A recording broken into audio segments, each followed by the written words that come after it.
ನಮಸ್ಕಾರ ಸ್ನೇಹಿತರೆ, ಪುಣ್ಯಕೋಟಿ ಸುದ್ದಿವಾಹಿನಿಯ ವೀಕ್ಷಕರಿಗೆಲ್ಲ ಆತ್ಮೀಯ ಸ್ವಾಗತ. ನಾನು ನಿಮ್ಮ ವಿನೋದ್.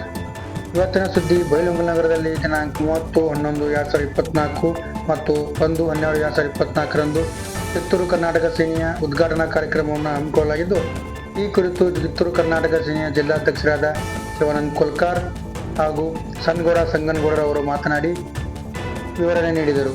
ಈ ಸಂದರ್ಭದಲ್ಲಿ ಕಿತ್ತೂರು ಕರ್ನಾಟಕ ಸಂಘಟನೆಯ ಪದಾಧಿಕಾರಿಗಳು ಉಪಸ್ಥಿತರಿದ್ದರು. ನಡೆಕನ್ನಡ ನುಡಿ ಕನ್ನಡ ನಿತ್ಯ ಕನ್ನಡ ಎಂಬ ಧ್ಯೇಯವಾಕ್ಯದೊಂದಿಗೆ ಬೈಲಹೊಂಗಲ ನಗರದಲ್ಲಿ ರಾಜ್ಯ ಮಟ್ಟದ ಕಿತ್ತೂರು ಕರ್ನಾಟಕ ಸೇನೆಯನ್ನ ಮಹಾದೇವ್ ತಳವಾರ್ ಅವರ ನೇತೃತ್ವದಲ್ಲಿ ಹಾಗೂ ಸತೀಶಣ್ಣ ಜಾರಕಿಹೊಳಿ ಅವರ ಉದ್ಘಾಟಕರಾಗಿ ಕಾರ್ಯಕ್ರಮಕ್ಕೆ ಆಗಮಿಸ್ತಾ ಇದ್ದಾರೆ.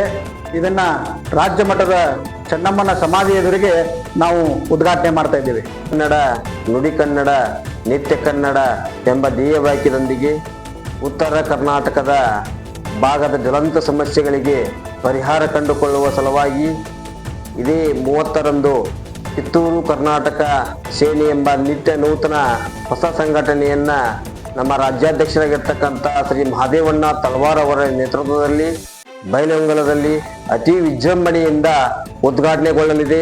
ದಯವಿಟ್ಟು ಎಲ್ಲರೂ ಬಂದು ಅಂದು ನಡೆಯತಕ್ಕಂಥ ಸಾಂಸ್ಕೃತಿಕ ನಗೆ ಹಬ್ಬ, ರಸಮಂಜರಿ, ಸಂಗೀತ ಕಾರ್ಯಕ್ರಮಗಳನ್ನ ಆಲಿಸಿ ಉತ್ತರ ಕರ್ನಾಟಕದ ಕಲಾವಿದರಿಗೆ ಕೊಡಮಾಡುವ ಪ್ರಶಸ್ತಿಗಳಿಗೆ ತಾವೆಲ್ಲರೂ ಸಾಕ್ಷೀಭೂತರಾಗಬೇಕಂತೇಳಿ ತಮ್ಮೆಲ್ಲರಲ್ಲಿ ಕಳಕಳಿಯ ವಿನಂತಿಸಿಕೊಳ್ಳುತ್ತೇವೆ. ಇಲ್ಲಿಗೆ ಇವತ್ತಿನ ಸುದ್ದಿ ಮುಕ್ತಾಯಗೊಳ್ಳಲಿದ್ದು, ಹೆಚ್ಚಿನ ಸುದ್ದಿಗಾಗಿ ಪುಣ್ಯಕೋಟಿ ನ್ಯೂಸ್ ಚಾನೆಲ್ ಸಬ್ಸ್ಕ್ರೈಬ್ ಮಾಡಿ, ಬೆಲ್ ಐಕಾನ್ ಕ್ಲಿಕ್ ಮಾಡಿ.